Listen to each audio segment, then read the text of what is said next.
തിരുവചനം തിരുമധുരം എന്ന പുതിയ എപ്പിസോഡിലേക്ക് നിങ്ങൾ ചേർവാക്കും സ്വാഗതം. പ്രാർത്ഥനയോടെ ഞാൻ ശുശ്രൂഷ ആരംഭിക്കാം. സ്തുതിക്കുന്ന കർത്താവെ, സ്തോത്രം ചെയ്യുന്ന കർത്താവ്, ഞങ്ങളുടെ വാത്സല്യമായ സ്വർഗസ്മാത യുവരാശം കൂടെ കർത്താവ് തന്നെ ജനത്തെ നയിക്കുവാൻ അങ്ങ് കൊടുക്കുന്ന സാവകാശികനായ നന്ദിയോട് സ്തോത്രം. ബലഹീനായതിനെ അങ്ങയുടെ ശ്രേഷ്ഠ കൃപയിൽ ഇത്രത്തോളം നിലനിർത്തിയാനായ നന്ദിയോട് സ്തോത്രം കർത്താവെ. അങ്ങയുടെ കൃപയും സാരഥിയും കർത്താവിനെ ഇന്നത്തെ ശുശ്രൂഷയിൽ കൂടുണ്ടായിരിക്കാൻ പ്രാർത്ഥിക്കുന്ന കർത്താവെ. ജനം അങ്ങയുടെ വചനം അങ്ങയുടെ അടിയൻ അങ്ങയുടെ കർത്താവെ. ബലഹീനാടിയനെ കർത്താവെ അങ്ങയുടെ ശ്രേഷ്ഠ കൃപയിൽ കർത്താവ് തൻ്റെ ജനത്തെ നയിക്കാൻ ശക്തീകരിക്കണമെന്ന് പ്രാർത്ഥിക്കുന്ന കർത്താവെ. ജീവിതത്തിൻ്റെ പലവിധ പ്രതിസന്ധികളുടെയും തടസ്സങ്ങളുടെയും മുമ്പിൽ അങ്ങയെ കണ്ടെത്തുവാൻ കർത്താവെ, ആ തടസ്സങ്ങളെ അതിജീവിക്കുവാൻ ശക്തനാക്കുന്ന കർത്താവ് കൂടെ ഉണ്ടെന്നുള്ള വിശ്വാസത്തോടെ മുന്നേറാൻ ഞങ്ങളെ സഹായിക്കണമെന്ന് പ്രാർത്ഥിക്കും. എൻ്റെ കൃപയുടെ സാരഥി ഇന്നത്തെ ശുശ്രൂഷയിൽ മുഴുവൻ ഉണ്ടായിരിക്കണം കർത്താവെ. എൻ്റെ ശബ്ദത്തോടുകൊണ്ട് വാക്കുള്ള വചസ്സോട് നിൻ്റെ കണ്ടത്തോടും ഉണ്ടായിരിക്കുക. പ്രയാസ പ്രതിസന്ധികൾ ഏറ്റവും അനുഗ്രഹപൂർണ്ണമായ കർത്താവെ, ഈ വചനം ലളിതമായ തൻ്റെ ജനത്തിലെത്തിക്കുവാൻ അവരെ ബലപ്പെടുത്തുവാൻ അവിടുന്ന് ഇടയാക്കണം. ഈ സാക്ഷിനോ പിതാവോ കേൾക്കണമേ. ആമേൻ.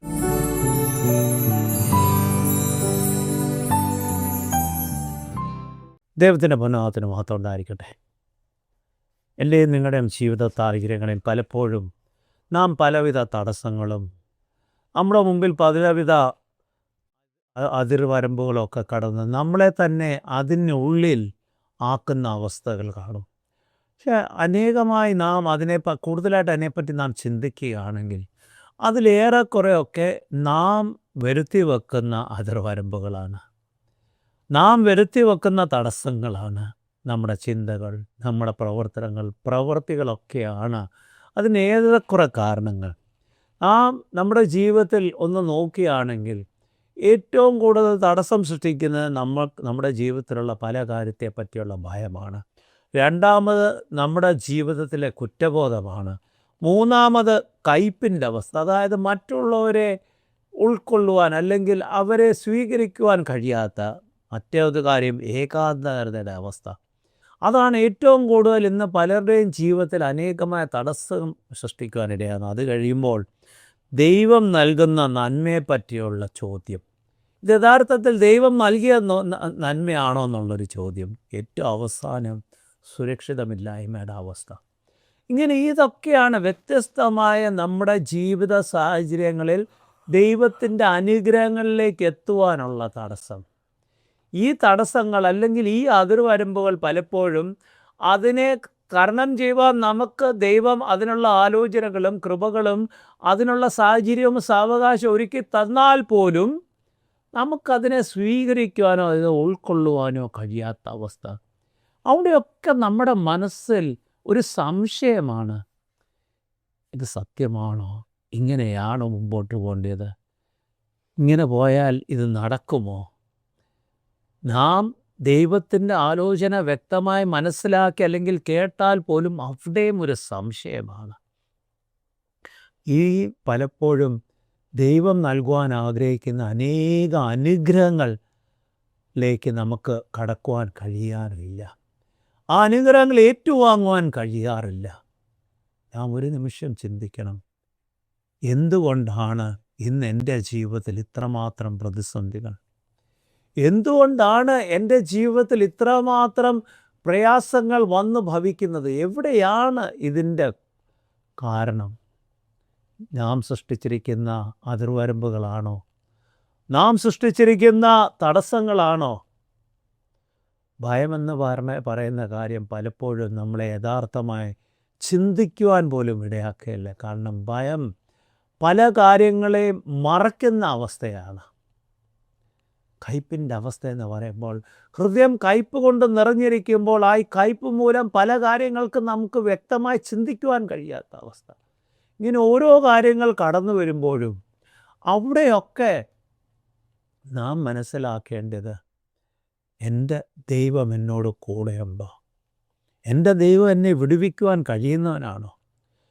നാം കേൾക്കുന്ന വചനങ്ങൾ, ദൂതുകൾ, അത് സ്വീകരിച്ച് പ്രാവർത്തികമാക്കത്തക്കൊണ്ട് നാം എത്രമാത്രം സജ്ജരാകുന്നുണ്ട്? ഇസ്രായേൽ മക്കളുടെ ജീവിതത്തിൽ മിസ്രയീമിൽ നിന്ന് വിടുവിച്ചപ്പോൾ ആദ്യം കടന്നു വന്ന തടസ്സം, അവരുടെ മുമ്പിലുണ്ടായിരുന്നത് ചെങ്കടൽ പിളർന്ന് മുമ്പോട്ട് പോവുകയാണ്. അത്ഭുതകരമായി ചെങ്കടൽ പിളർന്ന് അവർക്ക് കടന്നു പോകത്തക്കോണം ദൈവം വഴിയൊരുക്കി കൊടുത്തു. അത്രയും ജനങ്ങൾക്ക് ആ ചെങ്കടലിൻ്റെ മധ്യത്തിൽ കൂടെ കടന്നു പോകത്തക്കോണം ദൈവം അതിനുള്ള സാഹചര്യവും സാവകാശവും ഒരുക്കി കൊടുത്തു. അത് കഴിഞ്ഞ് എത്രയോ അത്ഭുതങ്ങളും അടയാളങ്ങളും അവൻ്റെ ജീവിതത്തിൽ ദൈവം കാണിച്ചു കൊടുത്തു. ഓരോന്നും കഴിയും തോറും ദൈവം അവരെ അതിനായി ഒരുക്കിക്കൊണ്ടിരിക്കുകയായിരുന്നു. അപ്രകാരം അവരുടെ ജീവിതത്തിലെ യഥാർത്ഥത്തിൽ ഒരു അവസാന കാര്യമായിട്ടാണ് യെരിഹോ മതിൽ കടന്നു വരുന്നത്. നാം നോക്കുമ്പോൾ യെരിഹോ പട്ടണം എന്ന് പറയുമ്പോൾ ഏറ്റവും ഭദ്രത, അതായത് ആർക്കും കടക്കുവാൻ കഴിയാത്ത വിധമുള്ള കാര്യങ്ങളായിരുന്നു ആ പട്ടണത്തിലുണ്ടായിരുന്നത്. ആ പട്ടണം ആ ഇസ്രായേൽ മക്കളുടെ ജീവിതത്തിൽ എപ്പോഴും ഒരു തടസ്സമായി നിലനിൽക്കുമെന്നും യഹോവയായ ദൈവത്തിന് അറിയാമായിരുന്നു. നാം ഒരു മനസ്സിലാക്കേണ്ടത് ആ പട്ടണത്തിന് ചുറ്റുമാണ് അവർ നടന്നത്. അപ്പോൾ അവർക്ക് വേണമെങ്കിൽ ആ ചുറ്റും നടന്ന് മുമ്പോട്ട് പോകുവാൻ കഴിയുമായിരുന്നു.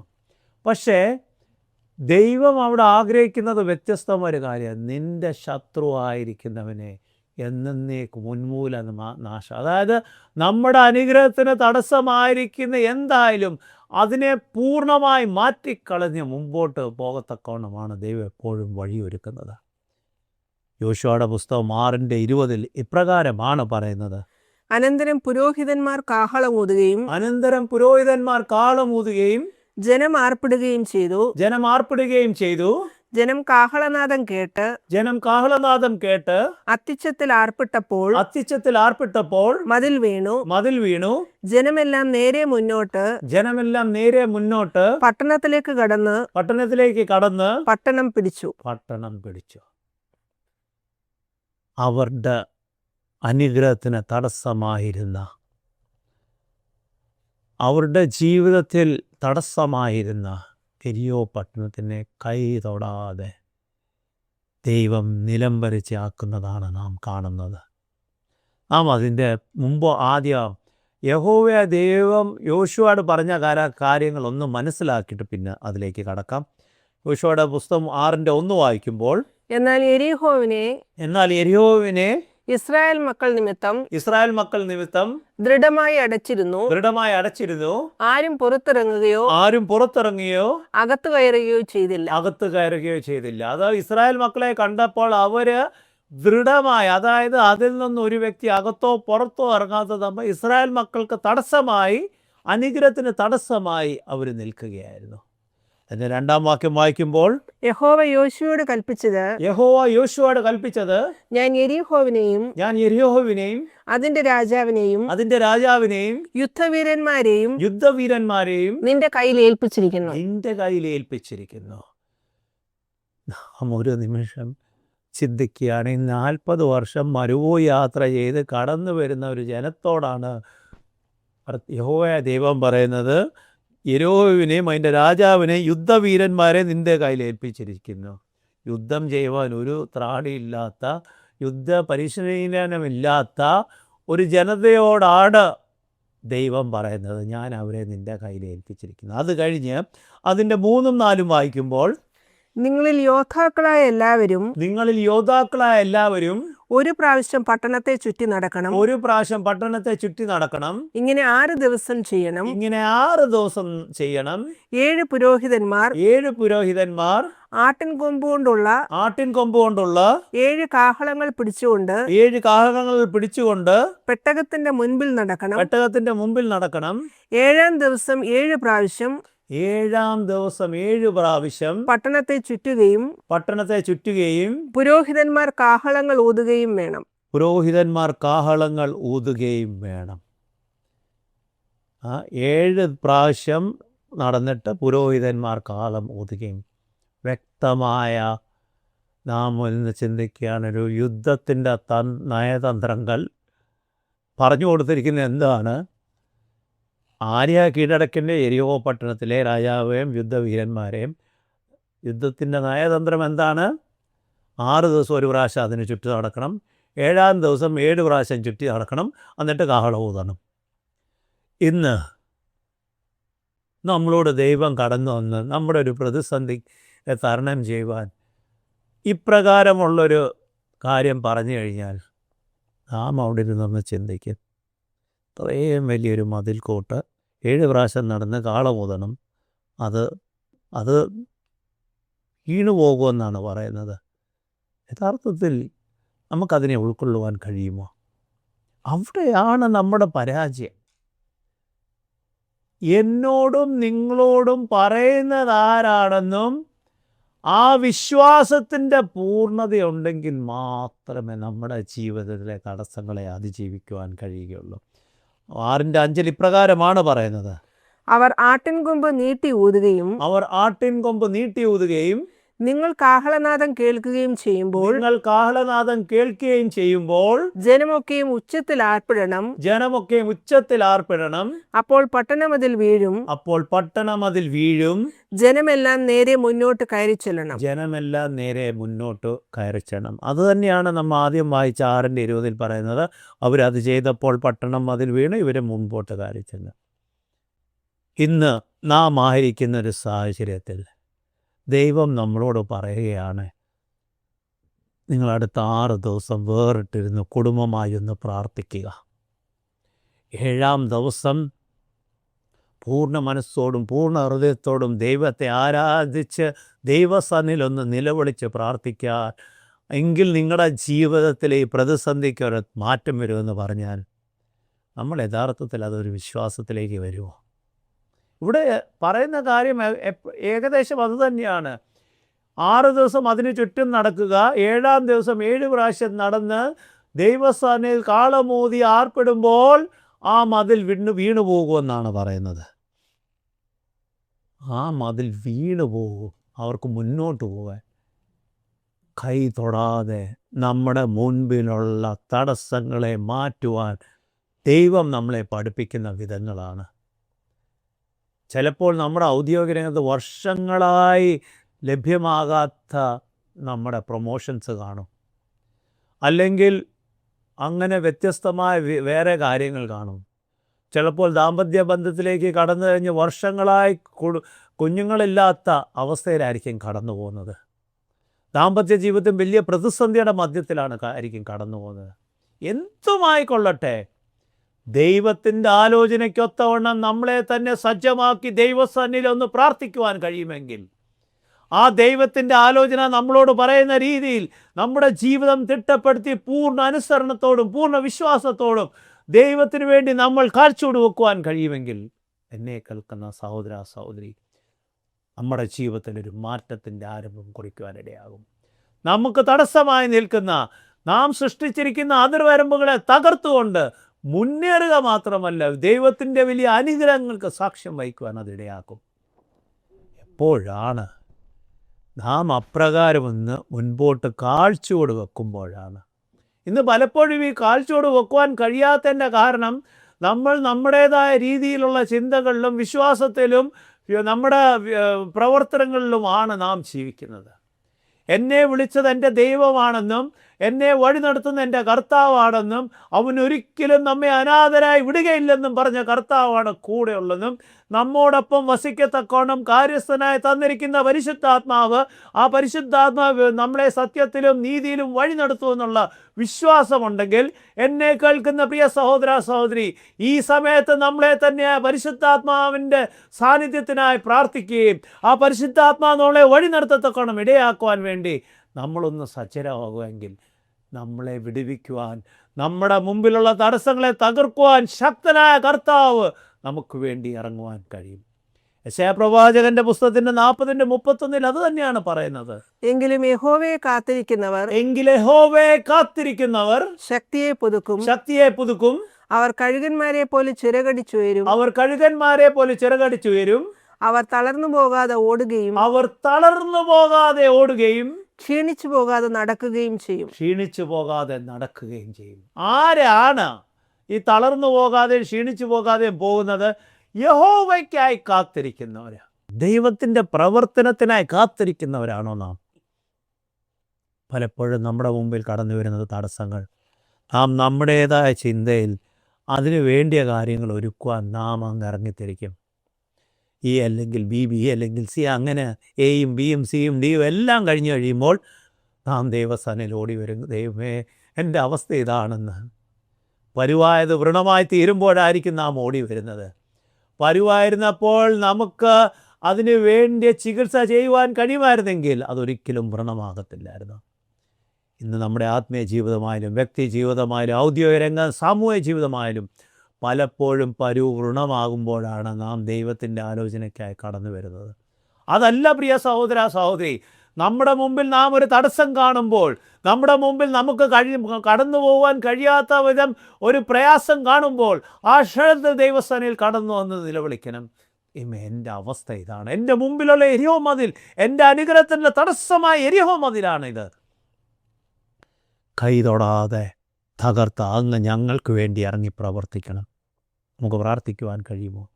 നിരന്തരമായി പ്രാർത്ഥിക്കുമ്പോൾ ആ ദൈവം അത് നമ്മുടെ ജീവിതത്തിൽ നിന്ന് എന്നേക്കുമായി മാറ്റുക മാത്രമല്ല, അതൊരിക്കലും പിന്നെ വരാത്ത വിധം ദൈവം അവിടെ പ്രവർത്തിക്കും. എബ്രായ ലേഖനം 11:30 അത് തന്നെയാണ് പറയുന്നത്. വിശ്വാസത്താൽ അവർ 7 ദിവസം ചുറ്റി നടന്നപ്പോൾ എരിഹോ മതിൽ ഇടിഞ്ഞു വീണു. വിശ്വാസത്താൽ 7 ദിവസം, ആദ്യത്തെ 6 ദിവസം, ഏഴാമത്തെ ദിവസത്തിൻ്റെ 7 പ്രാവശ്യം നടന്നപ്പോഴും ഒന്നും നടന്നില്ല. നടന്നത് എപ്പോഴാണ്? കാളമൂതി ജനം ആർപ്പിട്ടപ്പോൾ, ദൈവത്തിന് മഹത്വം കരയേറ്റിയപ്പോൾ, അപ്പോഴാണ്. അതാണ് ദൈവം എന്നിലും നിങ്ങളിലും ആഗ്രഹിക്കുന്നത്. ദൈവത്തിന് മഹത്വം കരയുന്നു. ജീവിതത്തിൻ്റെ പ്രതിസന്ധി മേഖലകളിൽ നമ്മളെ തളർത്തത്തക്കണം, നമ്മുടെ അനുഗ്രഹങ്ങൾക്ക് തടസ്സമായി നിൽക്കുന്ന എരിയോ മതിൽ ഇന്ന് ഈ ജീവിതത്തിലുണ്ടെങ്കിൽ അതിനെ തരണം ചെയ്യത്തക്കണം. ഒരുമിച്ച് ദൈവസന്നിധിയിലൊന്ന് നമുക്ക് കുടുംബമായിരുന്നെന്ന് പ്രാർത്ഥിക്കണം. ദൈവത്തോട് നിലവിളിക്കണം. ദൈവത്തിന് മഹത്വം കൊടുക്കണം. ആ വിശ്വാസത്തോടെ കാത്തിരിക്കുമ്പോൾ പ്രവാചകൻ പറയുന്നത് പോലെ ക്ഷീണമില്ലാതെ ഓടുവാനും നമുക്ക് കഴിയും. തളർന്നു പോകാതെ പോകുവാനും കഴിയും. എപ്പോഴാ? ദൈവത്തിന് വേണ്ടി കാത്തിരിക്കും, വിശ്വാസത്തോടെ കാത്തിരിക്കുക. എബ്രായ ലേഖനത്തിൽ അത് തന്നെയാണ്. വിശ്വാസത്തോടെ അവർ 7 ദിവസം നടന്നപ്പോഴാണ് എരിഹോ മതിൽ തകർന്നു വീഴുന്നത്.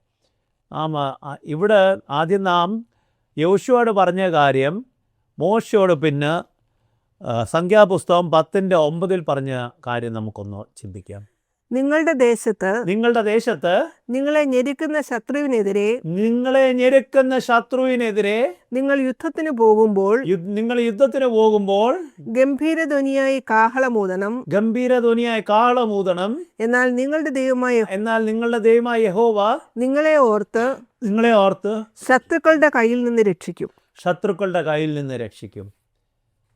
അവിടെ ആ കാളമൂതുമ്പോൾ എന്താണ്? നിങ്ങളുടെ ദൈവമായ യഹോവ നിങ്ങളെ ഓർത്ത് ശത്രുക്കളുടെ കയ്യിൽ നിന്ന് രക്ഷിക്കും. വ്യക്തമായ ആലോചന കൊടുത്താണ് തൻ്റെ ജനത്തെ നയിച്ചത്. എന്നിട്ടും പലപ്പോഴും തൻ്റെ ജനം അത് മനസ്സിലാക്കാതെ അനേകമായ പ്രയാസത്തിലാണ് അവർ വീണുപോയത്. ഇസ്രായേൽ മക്കളുടെ ജീവിതം നാം ഒന്ന് നോക്കുകയാണെങ്കിൽ മിസ്രയീമിൽ നിന്ന് വിട്ട് അവരെ ദൈവവുമായി എങ്ങനെ അടുത്ത് നിൽക്കണമെന്ന് വ്യക്തമായ ആലോചനകളും നിയമങ്ങളും നിബന്ധനകളും ഒക്കെ കൊടുത്ത് അവരെ വഴി നടത്തിയിട്ടും പലപ്പോഴും അവർ വീണു പോകുവാൻ കാരണം അവരിതൊക്കെ അങ്ങ് മറന്നുപോയെന്ന് മാത്രമല്ല, കാലങ്ങൾ കഴിഞ്ഞപ്പോൾ ഈ നിയമങ്ങളും നിബന്ധനകളും ആവശ്യമനുസരിച്ച് പുതിയ ഭേദഗതിയൊക്കെ വരുത്തി അത് പുതിയ രീതിയിലൊക്കെ ജനത്തിന് നൽകുവാനിടയായി. ഇന്ന് പലപ്പോഴും നാം ആയിരിക്കുന്ന ദേവാലയങ്ങളിലായാലും ശുശ്രൂഷകളിലായാലും കൂട്ടായ്മകളിലായാലും അതിൻ്റേതായ നിയമങ്ങളും നിബന്ധനകളും ഒക്കെ ഉണ്ട്. പക്ഷെ അതിനെ പൂർണ്ണമായി ഉൾക്കൊള്ളാൻ കഴിയാറില്ല. കാരണം കാലോചിതമായ മാറ്റം വരുത്തണമെന്നാണ് നാം എല്ലാവരും ആഗ്രഹിക്കുന്നത്. പലപ്പോഴും കാലോചിതമായ മാറ്റം വരുത്തുമ്പോൾ അത് യഥാർത്ഥത്തിൽ വചനാടിസ്ഥാനമാണോ എന്ന് നാം ചിന്തിക്കാറില്ല. ദൈവത്തിൻ്റെ ആലോചനയ്ക്ക് അടിസ്ഥാനമാണോ എന്ന് നാം ചിന്തിക്കാറില്ല. ദൈവത്തിൻ്റെ ആലോചനയും അടിസ്ഥാനമാക്കിയാണ് നാം മാറ്റങ്ങൾ വരുത്തുവാൻ ആഗ്രഹിക്കുന്നെങ്കിൽ ദൈവം അവിടെ നമുക്ക് വേണ്ടി ഇറങ്ങി പ്രവർത്തിക്കുവാനിടയാകും. എൻ്റെയും നിങ്ങളുടെയും ജീവിതത്തിൽ വ്യത്യസ്തമായ ജീവിതത്തിൻ്റെ തടസ്സങ്ങളിൽ കടന്നു പോകുന്നവരാണെങ്കിൽ, എന്ന് നമ്മളായിരിക്കുന്ന ദേവാലയങ്ങളും ശുശ്രൂഷകളും വളരുന്നില്ലെങ്കിൽ അതിന് തടസ്സം എന്താണെന്നൊന്ന് നാം ചിന്തിക്കണം. എൻ്റെ പ്രവർത്തനമാണോ, എൻ്റെ പ്രവൃത്തിയാണോ അതിന് തടസ്സം? എൻ്റെ ചിന്തയാണോ അതിന് തടസ്സം? എൻ്റെ നിരൂപങ്ങളാണോ, എൻ്റെ തീഷ്ണതയില്ലായ്മയാണോ ഇതിന് തടസ്സം? ദൈവം നമ്മളെ വിളിച്ചിരിക്കുന്നത് അനേകരെ ദൈവസന്നിധിയിലേക്ക്, ദൈവസന്നിധിയുടെ വെളിച്ചത്തിലേക്ക് നയിക്കുവാൻ വേണ്ടിയാണ്. ഇന്ന് ചുറ്റും അന്ധകാരം നിറഞ്ഞുകൊണ്ടിരിക്കുന്ന ഒരു കാലയളവിലാണ് ഞാൻ കാണുന്നത്.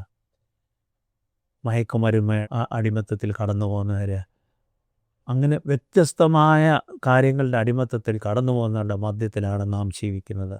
നമ്മുടെ യുവതലമുറകൾ ഇന്ന് പലപ്പോഴും യഥാർത്ഥമായ കർത്താവിൻ്റെ സ്നേഹം മനസ്സിലാക്കുവാൻ കഴിയാതെ കടന്നു വന്ന അവസ്ഥയാണ്.